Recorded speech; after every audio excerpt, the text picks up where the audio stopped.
அன்புள்ள ஆண்டவரே, மீண்டும் உம்முடைய பரிசுத்த நாமத்தின் பலத்தோடு இந்த நாளின் காலையின் உதயத்தை காண்பதற்கு என் தேவன் எங்களுடைய கண்களுக்கு கிருபை கொடுத்தீர். நன்றி ஆண்டவரே. இந்த செவ்வாய்க்கிழமையின் காலையின் ஆசீர்வாதத்தோடு இந்த நாளை துவக்குவதற்கு எங்களுக்கு பலத்தை தாரும். மண்டை வந்து நிற்கிறோம், எங்களை ஏற்று பலப்படுத்தும் ஐயா. மீட்பர் இயேசு கிறிஸ்துவின் நாமத்தில் ஜெபிக்கிறேன் நல்ல பிதாவே, ஆமென். அன்பானவர்களே, மீண்டும் கர்த்தருடைய வார்த்தைகளோடு உங்களை சந்திப்பதில் மிகுந்த மகிழ்ச்சி அடைகிறேன். கர்த்தர் நம் ஒவ்வொருவரோடும் இருந்து நம்மை பலப்படுத்துவாராக. வந்திருக்கின்ற உங்கள் அனைவருக்கும் ஆண்டவர் இயேசு கிறிஸ்துவின் நாமத்தின் இந்த நாளின் நல்வாழ்த்துக்களை தெரிவித்துக் கொள்கிறேன். இந்த நாளின் சத்தியம், கர்த்தரை அண்டிக் கொண்டிருக்கிற பிள்ளைகளுக்கு அவர் எப்படி நமக்கு அடைக்கலம் கொடுக்கிறார். அவர் அடைக்கலம் கொடுக்கிற தேவன், ஆபத்து காலத்தில் அனுகூலமான தேவன் என்று நாம் வாசிக்கிறோம். ஒருவேளை நம்முடைய வாழ்க்கையில் நாம் தவறுகளுக்குள் அகப்படும்போது அல்லது பாவங்களுக்குள் நம்முடைய இதயம் சாயும்போது நமக்கு சோதனைகள் நிச்சயமாக வரும். ஆனாலும் அந்த சோதனைகளை தேவ சமூகத்தில் வெற்றி சிறக்க செய்ய வேண்டுமென்றால் நாம் எப்பொழுதும் அவரை அண்டி இருக்கிற ஒரு அனுபவத்தை நாம் பெற்றிருக்க வேண்டும். 71வது சங்கீதம் 1வது வசனம் சொல்லுகிறது, கர்த்தாவே உம்மை நம்பியிருக்கிறேன், நான் ஒருபோதும் அடையாதபடி செய்யும்.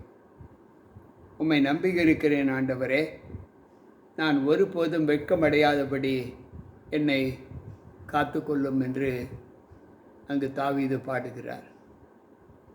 ஏன் ஆண்டவர் நம்மை வெட்கமடை செய்வாரா? இல்லை. அவரை நம்புகிற பிள்ளைகளை ஒரு நாளும் அவர் வெட்கப்படுத்த மாட்டார். வெட்கமடையவும் செய்யவும் அனுமதிக்க மாட்டார். ஏனென்றால் அவர் நம்மை எப்படி தெரிந்து கொண்டார் என்றால், 71வது சங்கீதம் 6வது வசனம் சொல்லுகிறது, நான் கர்ப்பத்தில் உற்பத்தி ஆதது முதல் உம்மால் ஆதரிக்கப்பட்டேன், என் தாயின் வயிற்றிலிருந்து என்னை தெரிந்து எடுத்தவர் நீரே, உம்மையே நான் நம்பியிருக்கிறேன் என்று சொல்லுகிறார். உம்மையே துதிப்பேன் என்று சொல்லுகிறார். அன்பானவர்களே, நான் கர்ப்பத்தில் உற்பத்தியானது முதல் என்னை அறிந்திருக்கிறீர். சற்று யோசிப்போம். உம்மால் ஆதரிக்கப்பட்டவன் நான். தாயின் வயிற்றிலிருந்து என்னை எடுத்தவர் நீரே, உம்மையே நம்பியிருக்கிறேன். எல்லா நிலைகளிலும் நாம் சோர்ந்து போகாமல் இருக்க வேண்டுமென்றால் நாம் கர்த்தரை அண்டி ஜீவிப்பது மிகவும் ஆண்டவருக்கு பிரியமானது.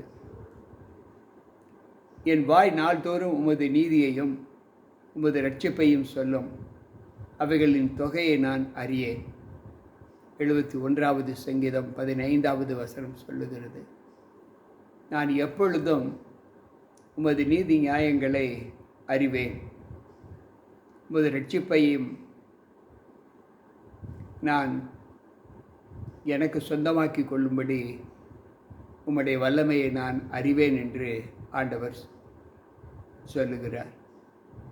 இன்றைக்கு தேவ சமூகத்தில் நாம் ஆண்டவரால் எப்படி போதிக்கப்பட்டு வந்தோம் என்றால், 71வது சங்கீதம் 16வது 17வது வசனம் சொல்லுகிறது, தேவனே, என் சிறுவயது முதல் எனக்கு போதித்து வந்தீர், இதுவரைக்கும் உம்முடைய அதிசயங்களை அறிவித்து வந்தேன். தாயின் வயிற்றில் உற்பத்தியானது முதல் என்னை அறிந்த தேவன் என்று வாசித்தோம். இப்பொழுது தாயின் வயிற்றில் வெளிப்பட்டதற்கு பின்பு சிறுவயது முதல் நம்மை போதனையில் வழி நடத்துகிற தேவன் என்று இங்கு வேதம் சொல்லுகிறது. அப்படி என்றால் எந்த நிலையிலும் நாம் தேவனுக்கு பிரியமற்ற காரியங்களை செய்யாதபடி தேவன் நம்மை பாதுகாத்து வருகிறார் என்று இந்த வார்த்தை நமக்கு கட்டளையிடுகிறது. அப்படிப்பட்ட தேவனுக்கு நாம் எந்த அளவு சாட்சியாக இருக்க வேண்டுமென்றால் 73வது சங்கீதம் 27-28வது வசனம் சொல்லுகிறது, இதோ உம்மை விட்டு தூரமாக போகிறவர்கள் நாசமடைவார்கள், உம்மை விட்டு சோரம் போகிற அனைவருக்கும் நீர் சங்காரம் செய்வீர். எனக்கோ தேவனை அண்டிக் கொண்டு இருப்பதே நலம். நான் உமது கிரியைகளை எல்லாம் சொல்லி வரும்படி கர்த்தராகிய ஆண்டவர் மேல் நம்பிக்கை வைத்திருப்பேன். ஆண்டவரை விட்டு விலகுகிற பிள்ளைகள் நாசமடைவார்கள் என்று வேதம் சொல்லுகிறது. அவரை விட்டு சோரம் போகிற பிள்ளைகள் அனைவரையும் அவர் சங்காரம் பண்ணுவார். ஆனால் நான் உம்மை மாத்திரம் அண்டிக்கொண்டு உம்முடைய சமூகத்தை விட்டு விலகாமல் இருப்பது எனக்கு மிகவும் நலமாய் தோன்றுகிறது. உமது கிரியைகளை எல்லாம் சொல்லி வரும்படி கர்த்தராகிய ஆண்டவர் என் நம்பிக்கைக்கு பாத்திரராய் இருக்கிறார் என்று இங்கு சங்கீதக்காரர் பாடுகிறார். அன்பு பிள்ளைகளே, சற்று யோசிப்போம். நம்முடைய வாழ்க்கையில் நாம் தேவனுடைய மகிமைக்கு சாட்சியாக எப்படி இருக்கிறோம் என்பதை சற்று யோசித்து பார்ப்போம். ஆவியானவர் சொல்லுகிற வார்த்தை, நான் ஒருவேளை புத்திகட்டு போய் உம்மை விட்டு வழி விலகி செல்லும்போது பாவங்களுக்கு உட்படுகிறேன். 69வது சங்கீதம் 5வது வசனம் சொல்லுகிறது, தேவனே நீர் என் புத்தியனத்தை அறிந்திருக்கிறீர், என் குற்றங்கள் உமக்கு மறைந்திருக்கவில்லை. சில நேரங்களில் நான் வழி விலகி செல்லக்கூடிய ஒரு நிலையில் என்னுடைய ஜீவிதம் இருக்கிறது என்றால் அவைகளை என் தேவன் மன்னித்து என்னை காத்து கொள்ளும் என்று சொல்லுகிறார். என் இருதயத்தில் அக்கிரம சிந்தையை நான் கொண்டிருந்தேனானால் ஆண்டவர் எனக்கு செவிகொடார் என்று சொல்லப்பட்டிருக்கிறது. தேவனை நம்பியிருக்கிற நான் அக்கிரம சிந்தையை என் உள்ளத்திலே வைத்திருக்க மாட்டேன் என்று இங்கு வேதம் சொல்லுகிறது.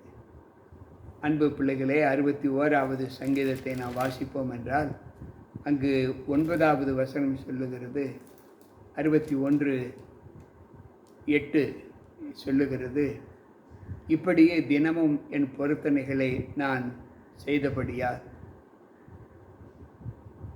உமது நாமத்தை என்றென்றைக்கும் கீர்த்தனம் பண்ணுவேன் என்று சொல்லுகிறார். இப்படி தினமும் நான் பொருத்தனை செய்து வரும்போது உமது நாமத்தை நான் கீர்த்தனம் பண்ணுவேன் என்று சொல்லுகிறார்.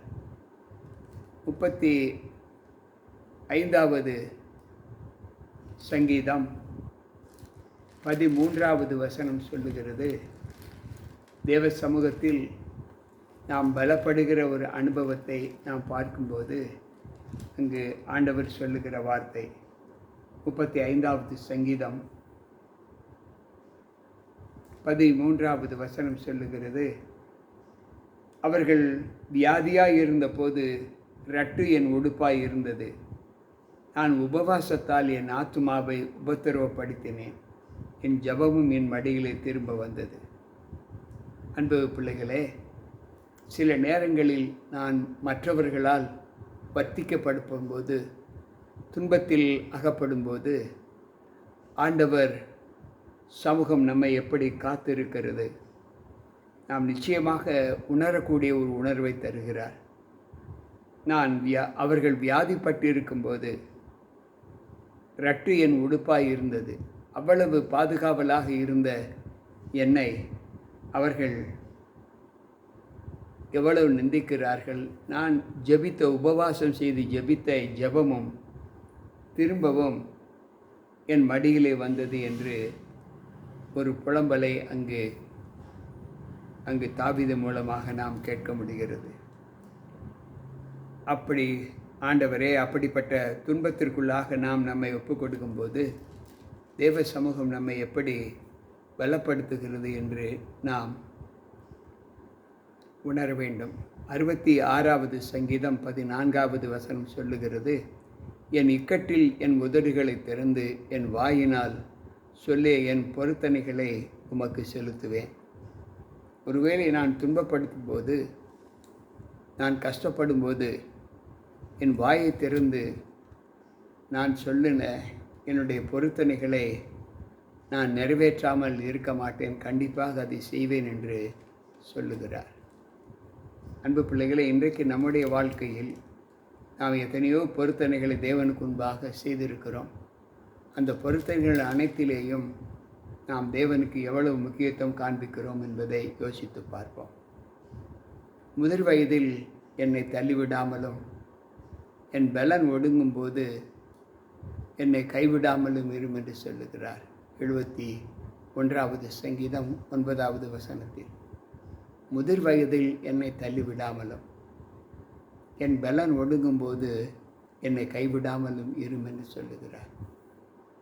ஏசாயா தீர்க்கதரிசியின் புஸ்தகம் 46வது அதிகாரம் 3வது வசனத்தை வாசிப்போம் என்றால், நான் முதிர் வயது மட்டும் உன்னை காத்து பலப்படுத்தினேன், இனிமேலும் உன்னை காப்பேன், ஏந்துவேன், தப்புவிப்பேன் என்று சொல்லுகிறார். கர்த்தரை அண்டிக் கொண்டிருக்கிற பிள்ளைகளுக்கு அவர் கொடுக்கிற பலன் எப்படிப்பட்டது என்பதை நாம் அறிந்து, அந்த பலத்திலே தேவ சமூகத்தில் நாம் நம்மை கர்த்தருக்கென்று அர்ப்பணம் செய்வோம், கர்த்தரை அண்டி ஜீவிப்போம்.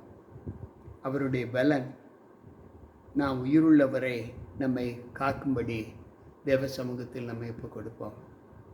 அன்பு ஆண்டவரே, உம்முடைய வார்த்தைகளை கேட்கிற எங்கள் ஒவ்வொருவருக்குள்ளும் உம்முடைய கிருபை இருந்து எங்களை பாதுகாத்து இந்த நாளின் அண்டிக் கொள்ளுகிற சத்தியத்தை நாங்கள் கற்றுக்கொண்டோம். அந்த வார்த்தையின்படி நாங்கள் எங்கள் வாழ்க்கையை அர்ப்பணிக்க எங்களை பலப்படுத்தும். வந்திருக்கின்ற ஒவ்வொருவருக்குள்ளும் உம்முடைய கிருபை தங்கி காத்துக்கொள்ளும். மீட்பர் இயேசு கிறிஸ்துவின் நாமத்தில் ஜெபிக்கிறேன் நல்ல பிதாவே, ஆமென். அன்பானவர்களே, மீண்டும் கர்த்தருடைய வார்த்தைகளோடு நாளை சந்திப்போம். கர்த்தர் நம்மோடு இருப்பாராக. ஆமென். உங்கள் போதகர் ஜி.கே. ராபர்ட்.